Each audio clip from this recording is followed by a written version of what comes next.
a husband. I say make welcome, comrade, Mark Jefferson. Go there. This is man representing from our Golden, aka Marky G. Yeah, them not bad like me. None of them know we. Them just see it. Yeah, man, on them TV.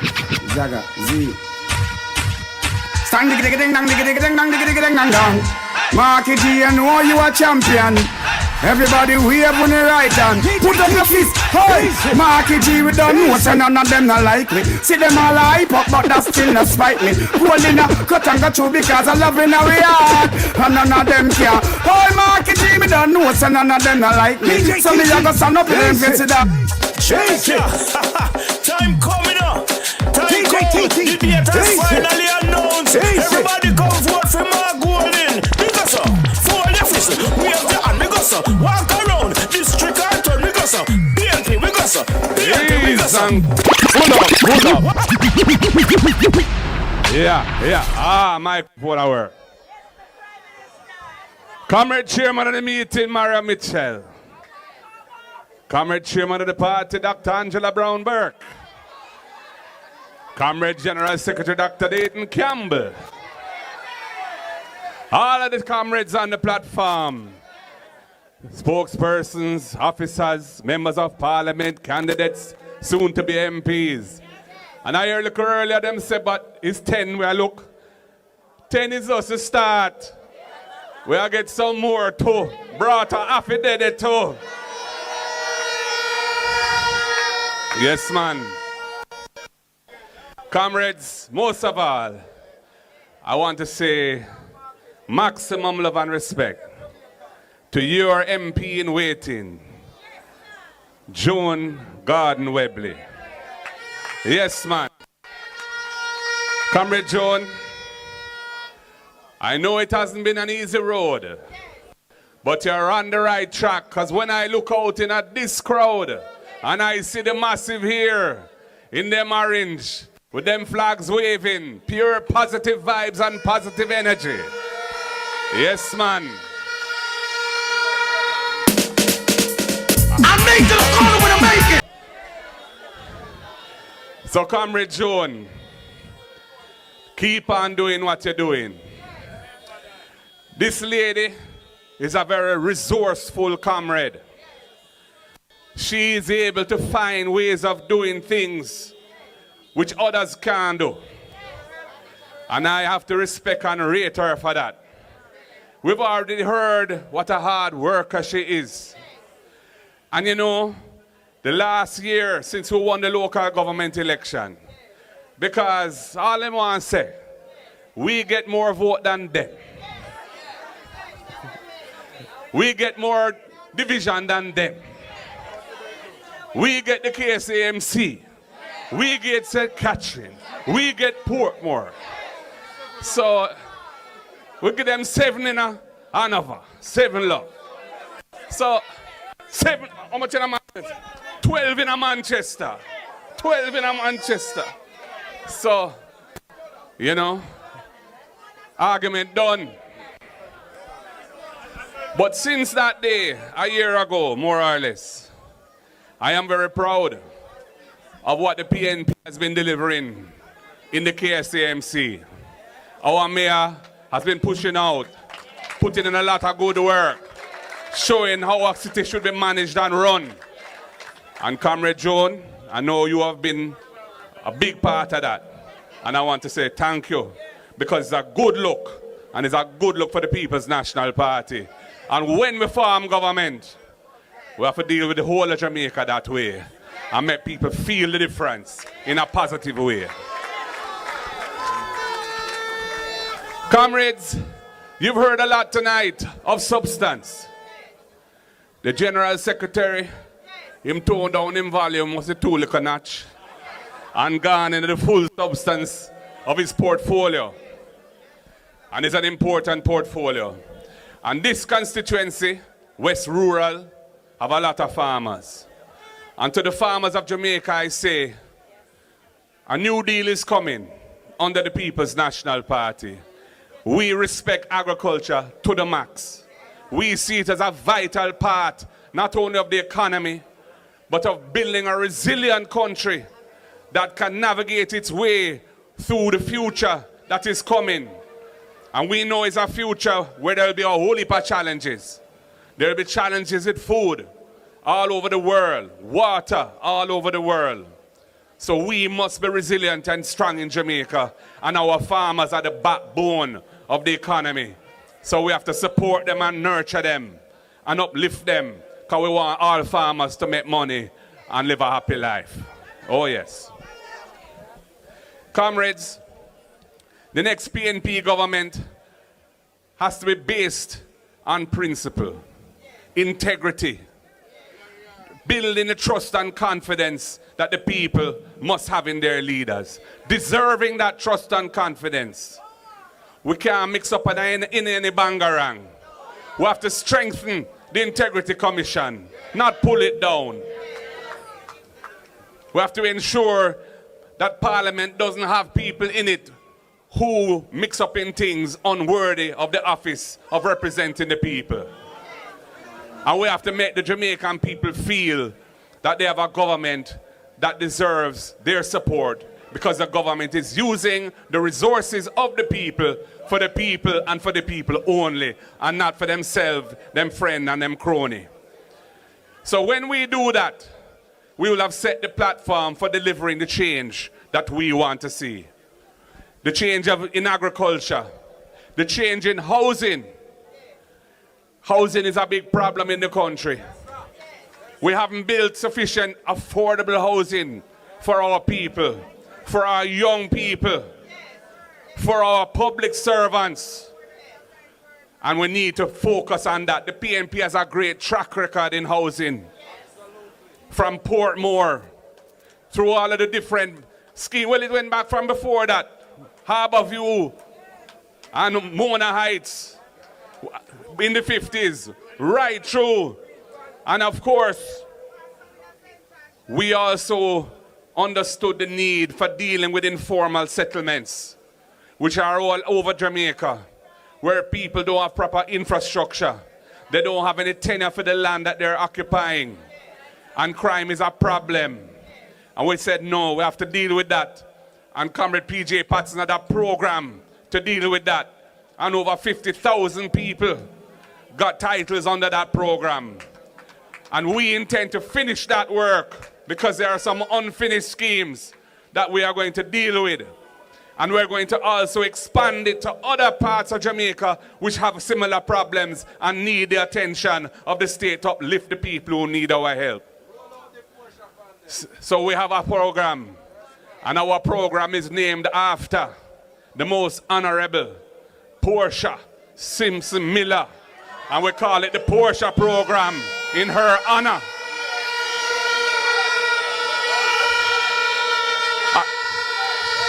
I see Andrew Holness write an article in today's Gleaner, like him suddenly discover after 9 years that there's a crisis in housing which he has not addressed. Him build 1 and 2 and 3 houses per constituency and hand them out. Every single house him want be there for hand over the house. And then, when we take a stock now, we hear say, you have to give up the house. At some point, if you're dead, your family can't inherit the house. You can't transfer the house if you want to sell your house. What kind of arms housing program that?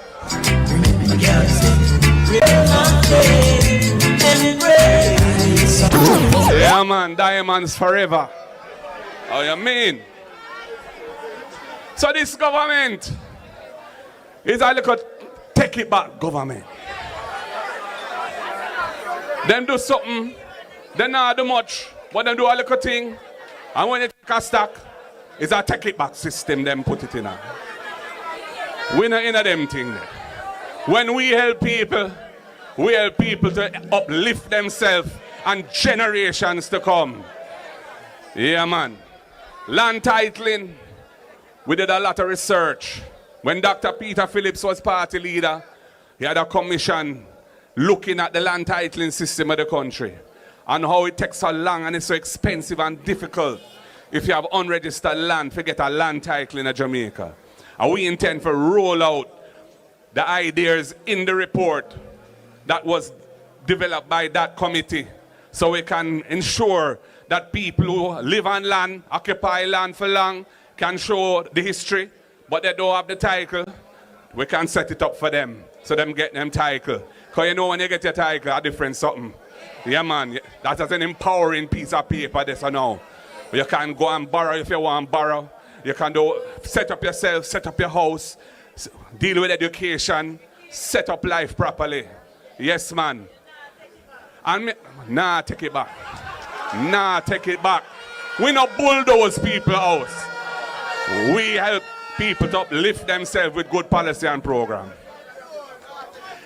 And you know, when we check a stock in Jamaica, the tourism industry is a very important industry. But in Jamaica today, our people can't find a beach to go to if they want to go to a beach. And that can't be right. All over the Caribbean, them have good tourism. But they don't have this issue where their own people can go to the beach and go chill out a little bit and, you know, who want do this, who want do that. So we have to deal with that matter. We have to deal with that matter properly. And we intend to respectfully engage with the tourism sector and work out a solution. And of course, if necessary, we have the power of legislation to ensure that the people get them rights. Because truth and rights we are dealing with, equal rights and justice for all. And even when you take a stock in Jamaica, our language, the Jamaican language, don't have no status in our society. But it's rated all over the world. People want to learn our language. Foreigners want to learn our language.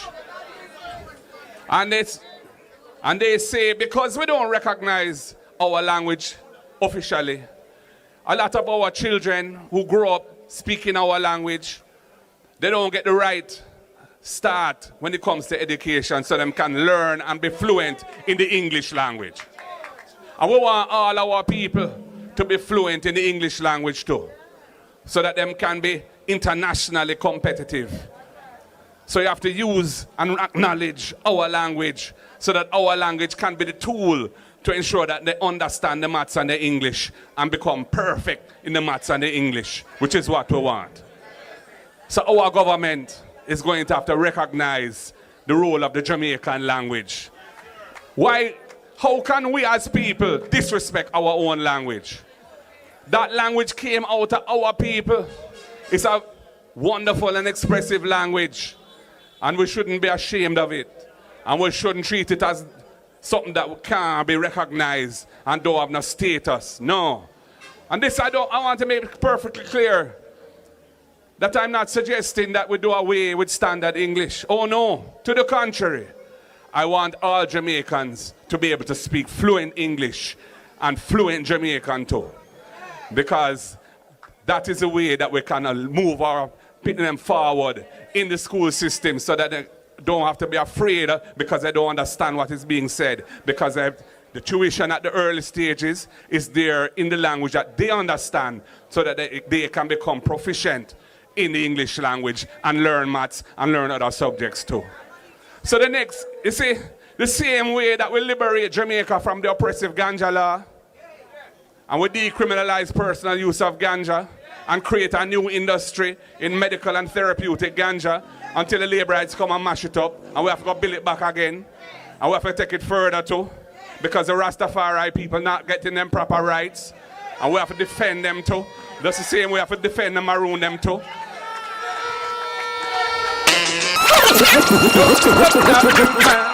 You can't get away because if you slip it will slide and if you run you can't hide. Yeah man, Sugar Minot, legend. So the next PNP government has to be a government of liberation of the people. All injustice, we have to go try and find a way for deal with it so that historical wrongs are righted and our people feel that the government supports them respects their culture, and we can move forward as a real, strong, cohesive nation and take on the challenges that we face. Constitutional reform, I have to say two things about that too. Because them bring a bill into Parliament to reform the Constitution. Now, we in the PNP, long time we have said we need to have our own Jamaican head of state. And we should be a republic within the Commonwealth. Them recently come to accept that. But them want to do it in a piecemeal style. When them say, we're going to leave the monarchy as the head of state, but we find a court will be his court, same way. But that court is a good court, but it's an inaccessible court. You can't travel to England as a Jamaican without a visa. In fact, right now, I man can't go to England, I don't have a visa, I have to go look for my own visa. But you must get a visa when you apply for it. And then now, you have to have millions and millions of dollars to take a case to the final court of Jamaica. Because to fly lawyers up there, put them up in a hotel in London. You have to engage Privy Council agents in London. Then people charge us £600 an hour, English pound an hour. So seriously, our final court is not an accessible court. So we really don't have a final court right now. Only 1 and 2 cases can go to that court. And that shouldn't be so. As a lawyer, you recognize the importance of a final court because that is where the law is set right or fixed or declared in a positive way. We have our own constitution. We have our Charter of Rights. And the ultimate entity that can decide what it means and how it applies does so in the name of a foreign king. And it's some man who hardly, enough of them have never been here. It can't go so. The Caribbean Court of Justice, the CCJ, the Caribbean Court of Justice, was set up over 15 years ago. It was funded with a trust fund to ensure it has adequate resources to sustain it so it don't rely on any government to put in the money for it to be able to function. It is independent of politicians. It has been delivering first-class justice. It is respected all over the world. Barbados has accepted it as final court. Barbados is doing well. It's growing at a more rapid rate than Jamaica. With Jamaica, I go down, Barbados, I go up. Guyana has accepted it as the final court of Guyana. Guyana has received more foreign direct investment than any other country in the region right now because of oil and gas. And they have the CCJ as their final court. Belize has it. St. Lucia has it. Dominica has it. So I said to them, if you want to deprive our people of the right to attend and bring a case to the final court if they don't get justice in Jamaica, and they can't afford to go up to England to deal with that. And we have the CCJ, you don't need no visa to go there. The court comes to Jamaica to hear cases if it needs to. Why would you not give the people of Jamaica that benefit and that right? After so many centuries where we haven't had it. And I said to them, if you want us to participate in this joint select committee looking at this bill where you put in Parliament, you have to give me some good argument around this issue. I want to hear why you want to deprive the Jamaican people of that benefit and those rights. And now, Andrew Ness don't say a word about it. We don't know what him a deal with or where him fat when it comes to this issue. Then put one sentence in the throne speech which says they're going to deal with it in phase 2 as a referendum.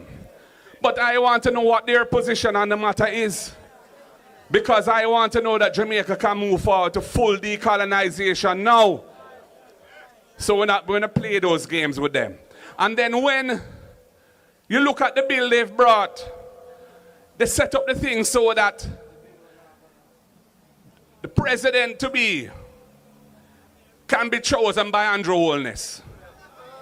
The president of Jamaica Because if he and I don't agree, the way them set up the thing, by simple majority of both houses, which they have, they can put their own person as the president. Hey, it's a serious thing, you know. The president is not just a symbolic president in Jamaica, you know. The president has some critical roles to play in appointing sensitive people to sensitive positions, like the Integrity Commission.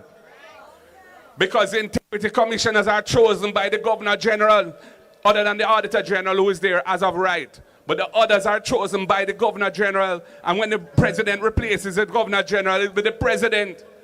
So how can Andrew Holness want to choose the President who will appoint the Integrity Commissioners who are investigating him? Anything can go, sir? It's a big tune, you know, but I have one of the longest introductions. Buckingham Palace by Peter Tosh. Yeah, man.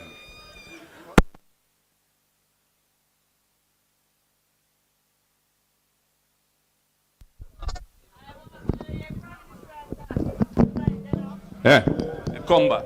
But be ready, because you don't know. Yeah, man.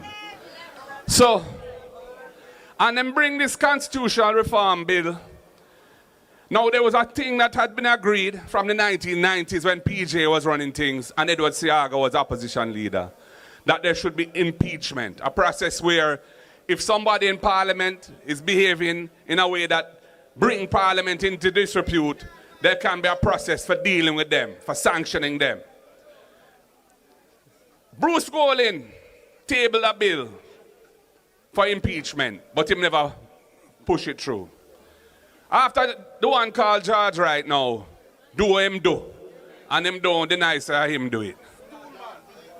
I look on that bill and I say, all right, because you know some bad pan them thing there.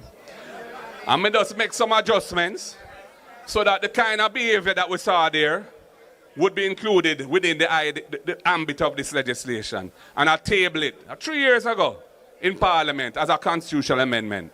Them don't let it go no further. And then bring this thing now to Parliament, this constitutional reform bill, and they don't have nothing in it about impeachment neither. So there's nothing in it dealing with accountability. There's nothing in it dealing with true sovereignty, because it's this peaceful business. So I say to Jamaica, don't support this thing. This thing not ready. Them have to wheel and come again. And we will wheel and come again when we form government.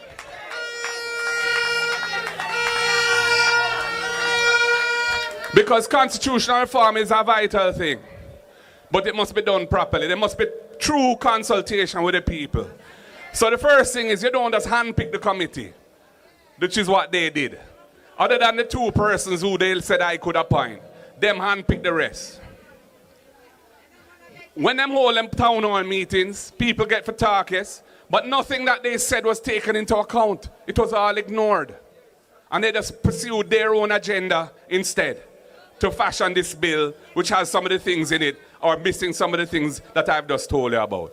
So we are going to have a proper process, a respectful process of engagement of the Jamaican people to deliver a reform that comes from the people and that the people want and will get behind.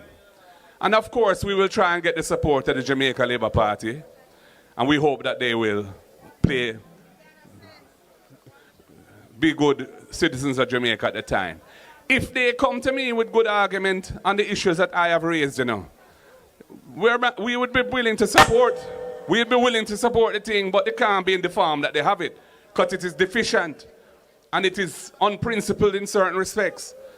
So they must listen to us and hear what we have to say, but they don't seem to want to treat us with any respect. So if I saw so. Right now, small business in Jamaica face a whole heap of tribulation. The regulatory environment that they have to face, the bureaucracy that they have to deal with, make life very, very difficult for them. We intend to fix that and have a very nurturing system to encourage small business to come into business, formalize them business. We're going to set the tax system so that they get a proper break. Because right now we have a special economic zone that Tony Hilton and myself worked on, which has certain tax advantages. And I say, well, why should special economic zone operators get the benefit, which they should, but new small businesses trying to start in Jamaica to build the economy don't get any benefit. That can't be right. So we'll be bringing a package of incentives to ensure that small business in Jamaica can thrive and become big business, because we want to see all our people live up in our life. So people saying this and saying that, it all ends up really coming back to one issue, which is the next general election. That general election that we are going into now is not going to be an easy election, because they have power, and when you look how them move, they definitely want to hold on to it by any means. But we're not afraid of them, and we see the cause is just, and we're going to do the work we have to do to deliver the victory for the people of Jamaica. And I say to each and every person, each and every comrade in West Rural St. Andrew, rally behind Joan Gordon Webley. Defend her, stand up for her, work with her, and make sure she win. I don't business with what issues may have existed in the past. That done gone already. We are look forward now. And I, Marky G, President of the People's National Party, and next Prime Minister of Jamaica, say to all of you, do the thing the right way and bring Joan Gordon Webley to Garden House, because I want her with me when I'm walking up Duke Street and entering Garden House. Turn up the thing, turn up the thing, turn up, turn up, turn up, turn up. If you want things to really get nice, now the time to make the right choice. If you want things to really get nice, now the time to make the right choice. Now is the time, now is the hour. Choose PNP for people power. Now is the time, now is the hour. Choose PNP for people power. Turn up the thing, me say fi turn up the thing. Turn up the thing, turn up the thing. Yeah, man. So here we are. We are turn up the thing. Are you ready for the victory? Are you ready for Joan Gordon Webley? Are you ready for the People's National Party? Are you ready for Mark Jefferson Golding? Are you ready for Jamaica to move forward? One love, comrades. One love. The word is love. God bless you all. Power to the people. Power to the people. Power to the people. Me say a prayer this morning. One bag of chanting. Firm and planted. Blessing us to flow like fountain. This morning. Hold on, I want to do a proper presentation, man. Comrades and friends, it is with a great sense of pleasure and honor that I formally deliver to you your candidate for the People's National Party in the next general election of Jamaica, the great Bunununus, Comrade Joan Gordon Webley. Give me the woman them, they come and me need them. Give me the woman them, me come and so fit please